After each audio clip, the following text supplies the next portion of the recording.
हाय friends, मैं हूं Manav. Welcome to Movie Shoovy. एक नई सीरीज़ आई है और ये काफ़ी ज़्यादा क्यूट सी है, रोमांटिक भी है। It is basically about L G B T community embracing their true selves but in a very cute manner, और आपको बड़ा लवेबल लगेगा। इसका नाम है हार्ट स्टॉपर। मेन डिफरेंशिएशन यहाँ पर ये है कि आप ये भूल जाइए कि a boy meets a boy. It is basically two people meeting each other, and then you want them to keep meeting and fall for each other। और उस तरीके के रोमांटिक जोन के अंदर ये आपको कॉमेडी तरीके से डिलीवर किया जाएगा, जहाँ पर Charlie meets Nick in a school, और उसके आसपास उसकी फ्रेंड्स की कहानी, ये सब चलता रहेगा। But at the same time जो एक दूसरे के लिए अट्रैक्शन है वो कैसे डीपर इमोशन के अंदर कन्वर्ट हो जाता है, इस ब्रिटिश ड्रामा में आपको देखने को मिलेगा।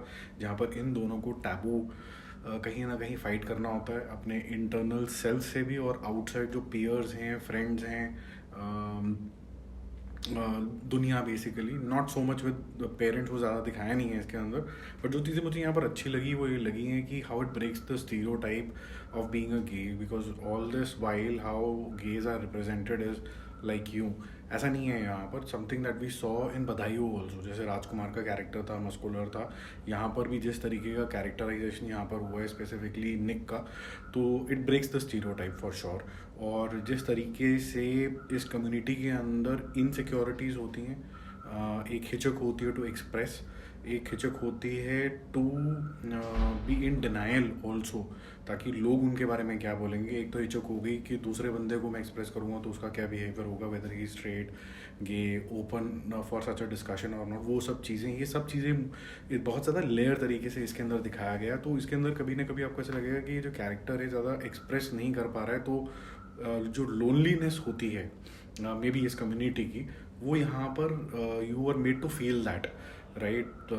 Hope I am making sense. तो उस तरीके से इसको दिखाया गया। और जो फोकस है, जैसे मैंने बोला कि ज़्यादातर इन्होंने लव के ऊपर रखा है, इनकी स्वीट सी कहानी के ऊपर रखा है। तो after a while you will forget कि ये बॉय मीटिंग अ बॉय वाली कहानी। इट इज़ बेसिकली एक कपल की कहानी है, जिसमें दो जने एक साथ आने की कोशिश कर रहे हैं कि ही लव्स मी और ही लव्स मी नॉट, और उसके लिए मैं क्या कर सकता हूँ, लव, केयर, और वो जो फर्स्ट मीटिंग दैट पर्सन, और वो फिर वो जो आंखों से आंखें ना मिला पाना, वो सब चीज़ें यहाँ पर देखने को मिलता है। और अब उसी जोन के अंदर चले जाते हो, जैसे सेक्स एजुकेशन वाला जो नेटफ्लिक्स का सीरीज़ था, कि ओटिस और मेव को यहाँ पर मिल जाना चाहिए, ऐसे आपको लगेगा। चार्ली और जो निक है उसको मिल जाना चाहिए इवेंचुअली, ऐसी वाली फीलिंग आएगा, which is a win for this series. I think that's a message that the director और the story writer is also trying to give, कि भाई जेंडर छोड़ो, आगे बढ़ो। और साथ ही साथ में बुलिंग भी आपको खूब देखने को मिलेगी। अब जब इस तरीके का मुद्दा है तो बुलिंग होगी, और बुलिंग को कैसे एड्रेस किया जाता है, क्या इनकी सपोर्ट के लिए कुछ और कैरेक्टर्स आते हैं कि नहीं आते हैं। ज़्यादा हिंट तो नहीं दूंगा because it's a lovely story. तो इनको किस तरीके की सपोर्ट मिलती है, कैसे ये अपनी ही थिंकिंग थॉट प्रोसेस से बाहर आते हैं, वो काफ़ी अच्छा है। प्रोडक्शन क्वालिटी काफ़ी पेपी, अपबीट और यंग रखी गई है। म्यूज़िक बहुत उसी तरीके का है, साथ में कुछ ना कुछ एनिमेशंस आते रहते हैं to express their feeling a bit more. तो वो काफ़ी ज़्यादा अच्छा लगता है। और कैरेक्टराइजेशन भी, जैसे मैंने बोला, जैसे चार्ली का कैरेक्टर है, उसके जीवन में कुछ हुआ होता है जिससे वो ओवरकम करना चाहता है और फिर अपना लव एक्सप्रेस करना चाहता है। फिर निक की जो कहानी कुछ अलग तरीके की है, कि जैसे उसकी फैमिली ने उसको इस तरीके से ही ग्रूम किया है that he has to project himself in a certain manner.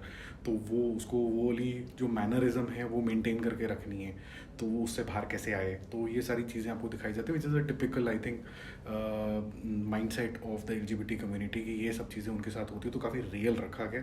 साथ ही साथ में सब प्लॉट्स भी चलते रहते हैं, क्योंकि ये स्कूल ड्रामा है, तो काफ़ी फ्रेंड्स हैं, उनके सब प्लॉट्स चलते हैं और स्टोरी को ऐड करते हैं। तो कुल मिला के अच्छी सी एक नरेटिव बन जाता है। अब कुछ लोगों को लगेगा कि यार ये L G B T Q जो होता है ये चॉइस होता है, और ये एक लाइकिंग नहीं होती है।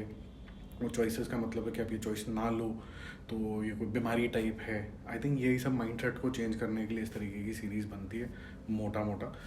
अच्छी है, क्यूट सी है, आपको मज़ा आएगा इसको देखने के लिए। अगर आप जजमेंटल नहीं होते हो, अगर आप जजमेंटल होते हो तो मैं आपको बोलूँगा कि आप प्लीज़ देखो ही मत। क्यों पढ़ना है लफड़े के अंदर, और बहुत सारा कंटेंट है, वो देखो आप। Otherwise stand alone this series is very very good, और इसका सीज़न 2 भी फॉर श्योर आएगा। तो मेरा मूवी शो स्कोर रहेगा A. I think you will like it. और बहुत ही मतलब नीट एंड क्लीन रखी है उस सेंस के अंदर, कुछ भी ऐसा गंदगी नहीं है इसके अंदर. It is very neat and clean, very objective driven कि हम क्या डिलीवर करना चाह रहे हैं. It is basically a human loving a human, मोटा मोटा यही है. ठीक है, तो फिर मिलते हैं यार एक और रिव्यू और अपडेट के साथ. Don't forget to subscribe the channel. Bye bye.